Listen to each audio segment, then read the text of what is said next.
Cinema విజయానికి title చాలా ముఖ్యం. టైటిల్ కనుక సూపర్‌గా ఉంటే సినిమా సూపర్‌గా ఆడుతుంది. ఇది కృష్ణకి బాగా తెలుసు. సూపర్ స్టార్ అవ్వటానికి ఇదే ప్రధాన కారణం గూడా. 'మోసగాళ్ళకి మోసగాడు' సినిమాకి మొట్టమొదట అనుకున్న టైటిలు ఆ టైటిల్ కాదు.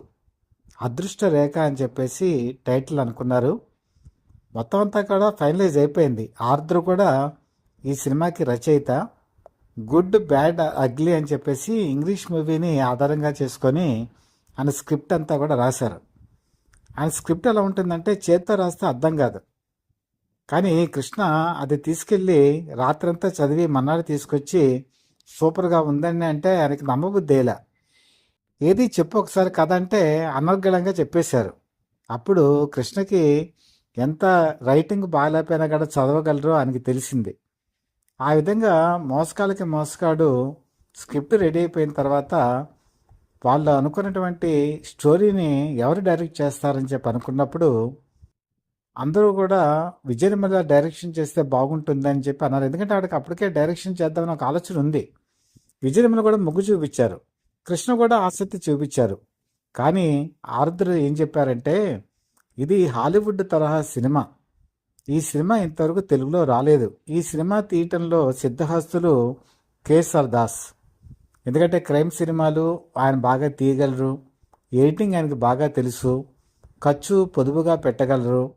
ఈవిడ కూడా అలాంటి పని చేయగలరు, చేయలేరని నేను అనట్లేదు. కాకపోతే ఆవిడకి ఇంకా అనుభవం కావాలి. కాబట్టి ఈ సినిమా మాత్రం కేఎస్ఆర్ దాస్కి ఇద్దామని చెప్పి సజెషన్ ఇవ్వటంతో కృష్ణ కూడా సపోర్ట్ చేశారు. అదొక కారణం అయితే అప్పటికి విజయ్ నిర్మల అనేక సినిమాల్లో నటిస్తున్నారు. ఇప్పుడు ఈ సినిమాకి డైరెక్షన్ కనుక మొదలు పెడితే మిగతా సినిమాల్లో యాక్షన్ చేయడం కూడా కష్టం అవుతుంది. అందుకని ఆ సినిమాకి కేఎస్ఆర్ దాస్ డైరెక్షన్ చేయడానికి ముందుకు రావాల్సి వచ్చింది. అప్పుడు వీళ్ళంతా కూర్చొని ఇది మరీ సాఫ్ట్ టైటిల్ అదృష్ట రేఖ కాబట్టి ఏది పెడితే బాగుంటుంది అనుకున్నప్పుడు వాళ్ళు ఏకగ్రీవంగా తీర్మానించింది ఏంటంటే 'మోసగాళ్ళకి మోసగాడు'. ఇది చాలా పవర్ఫుల్గా ఉంటుంది, క్యాచీగా ఉంటుంది, అలాగే అందరికీ కూడా అందుతుంది అనేటువంటి, అంటే సామాన్య ప్రజలకు కూడా రీచ్ అవుతుంది అని చెప్పేసి ఉద్దేశంతో, అలాగే మాస్ ప్రజలకు కూడా ఎక్కుతుంది అనే ఉద్దేశంతో ఈ టైటిల్ పెట్టారు. వాళ్ళ నమ్మకం బొమ్ము కాలేదు. ఇది రిలీజ్ అయిన తర్వాత ఆ టైటిలే ఈ సినిమాకి బాగా ఉపకరించింది. బ్రహ్మాండంగా సూపర్ డూపర్ హిట్ అయ్యి కృష్ణ కెరీర్లో అద్భుతమైన కలెక్షన్లు సాధించి మరపురాని చిత్రంగా మిగిలిపోయింది. కాబట్టి టైటిల్ అనేది నేను చెప్పాను కదా, ఫ్లెచ్చింగ్గా ఉంటే సినిమా ఆడటానికి అది ఉపయోగపడుతుంది. అలాగే 1976లో ఒక టైటిల్ వివాదం జరిగింది. బహుశా అభిమానులందరికీ తెలుసు, నేటి జనరేషన్ కొంతమందికి తెలిగిపోయి ఉండొచ్చు. 1975 నుంచి 1977 దాకా ఇండియాలో ఎమర్జెన్సీ ఉంది. కృష్ణ తీసినటువంటి పద్మాలయ పిక్చర్స్ బ్యానర్ మీద కృష్ణ, విజయ్ నిర్మల, లత ఈ ప్రధాన తారాగణంతో రామరాజ్యంలో రక్తపాతం అనేటువంటి సినిమా టైటిల్ పెట్టి రిలీజ్కి సిద్ధమైంది. అందులో యాక్చువల్గా అయితే వైలెంట్ పిక్చర్ ఏం కాదు, అది ఒక ఫ్యామిలీ ఎంటర్టైనర్, అలాగే కొంతవరకు మాష్ మసాలా, సర్కస్ ఇవన్నీ కూడా అందులో ఉంటాయి.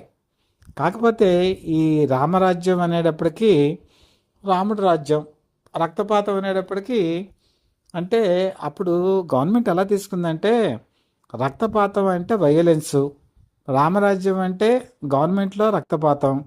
కాబట్టి ఇలాంటి సినిమాని మేము ఎంకరేజ్ చేయకూడదు, ఎమర్జెన్సీలో ఇలాంటి సినిమాలు వయలెంట్గా ఉంటాయి, కాబట్టి ఈ సినిమాని మేము ఆ టైటిల్తో రిలీజ్ చేయమని చెప్పేసి వాళ్ళు ఆపేశారు.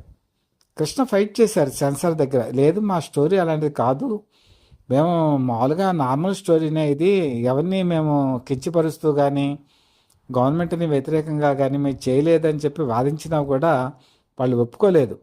అప్పటికి వాల్ పోస్టర్లన్నీ రెడీ అయిపోయాయి, పబ్లిసిటీ కూడా జరిగిపోయింది, జనబాహుల్యానికి అందరికీ కూడా తెలిసిపోయింది రామరాజ్యంలో రక్తపాతం అని. కానీ సెన్సార్ సర్టిఫికేట్ మాత్రం రాలేదు.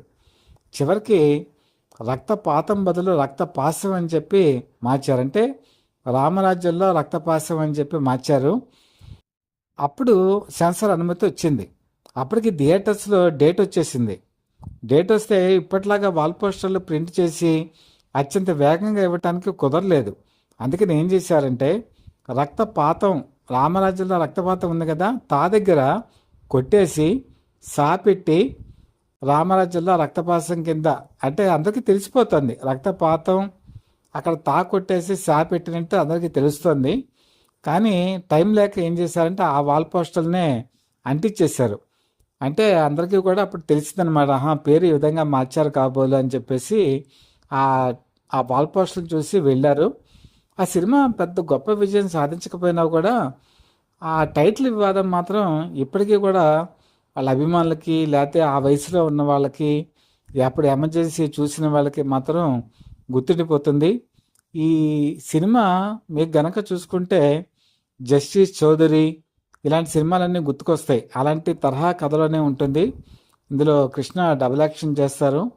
అలాగే విజయనిర్మల, లత కూడా ఈ సినిమాలో ఆయన పక్కన నటిస్తారు. ఈ విధంగా టైటిల్ అనేది ఎంత వివాదం అవుతుందో ఈ సినిమా ద్వారా ఆ రోజు బయట ప్రపంచానికి తెలిసింది.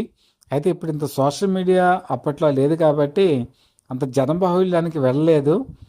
కాబట్టి ఏదైనా సరే ఒక టైటిల్ అనేది సినిమా విజయానికి నాంది, అపజయానికి కూడా నాంది. కాబట్టి ఆ టైటిల్ ఏమో మోసగాళ్ళకి మోసగాడు విజయానికి నాంది పలికింది. ఈ టైటిల్ ఏమో అంత పెద్ద సక్సెస్కి ఉపయోగపడలేదు. కాబట్టి టైటిల్ ఎప్పుడూ కూడా కరెక్ట్గా ఉంటే అది బాగుంటుంది అన్నటువంటి విషయం ఈ సూత్రం వల్ల మనకు అర్థమవుతుంది.